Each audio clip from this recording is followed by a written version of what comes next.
Coimbatore RS புரத்தில் செயல்பட்டு வரும் focus ஏஜ்மெடிக்ஸ் என்ற அமெரிக்க நிறுவனத்தில் பணிபுரிந்த ஊழியர்கள் பலரை பணிநீக்கம் செய்வதாக ஒரே மெயிலில் தகவல் அளிக்கப்பட்டதால் அதிர்ச்சியடைந்துள்ள அந்நிறுவன ஊழியர்கள் மாவட்ட ஆட்சியர் அலுவலகம் முன்பு ஆர்ப்பாட்டம் நடத்தினர். அமெரிக்காவில் உள்ள மாணவர்களுக்கு ஆன்லைன் மூலமாக கல்வி பயிற்சி வழங்கும் இந்நிறுவனத்தில் சுமார் 2000 பேர் பணிபுரிந்து வரும் நிலையில் இம்மாத சம்பளமும் வழங்கவில்லை என கூறப்படுகிறது.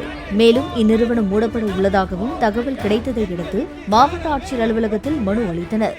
இந்த மாதிரி இம்மீடியட் ஷட் டவுன் அப்படின்னு சொல்லிட்டு எல்லா எம்ப்ளாயிஸுமே ஃபயரு. ஸோ அந்த கம்பெனியுமே டோட்டலாகவே க்ளோஸ் பண்ணிடுறோம். இன்னிலேருந்து இதுதான் அவங்க லாஸ்ட் டேட்டு அப்படின்னு சொல்லிட்டாங்க. அவங்களுக்கு சாதகமாக HR1 சொல்லிட்டு ஒரு அப்ளிகேஷன் இருக்குங்க எங்களுக்கு அட்டெண்டன்ஸ் போடுறதுக்கு. அதில் வந்து ஸ்டேட்டஸ், அதாவது எம்ப்ளாயோட ஸ்டேட்டஸ் பார்த்தீங்கன்னா அப்ஸ்கவுண்ட்னு இருக்கு. நாங்கள் ஒன்றும் அப்ஸ்கவுண்ட் ஆகலையே. ஃப்ரைடே வரைக்கும் நாங்கள் உங்களோட தானே வேலை செஞ்சுட்டு இருந்திருக்கோம்.